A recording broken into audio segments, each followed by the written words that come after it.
उद्योगमंत्री तथा रत्नागिरी जिल्ह्याचे पालकमंत्री उदय सामंत यांच्या पाठपुराव्यानं साकारत असलेल्या रतन टाटा स्किल डेव्हलपमेंट सेंटरसह रत्नागिरीतील परिपूर्ण शिवसृष्टी तसंच शोचं लोकार्पण 17 मार्च रोजी करण्यात येणार आहे।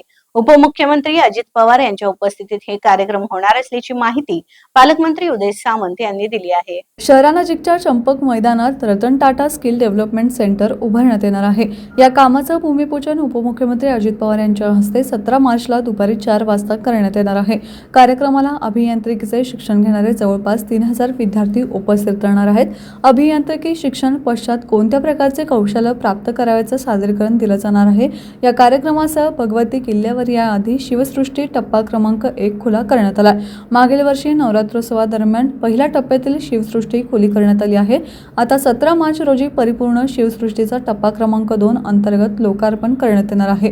भगवती किल्ल्यावर याच ठिकाणी शिवसेनेच्या वतीनं 17 मार्चला सायंकाळी तिथीनुसार शिवजयंती मोठ्या प्रमाणावर साजरी केली जाणार असल्याचं पालकमंत्री सामंत यांनी सांगितलं।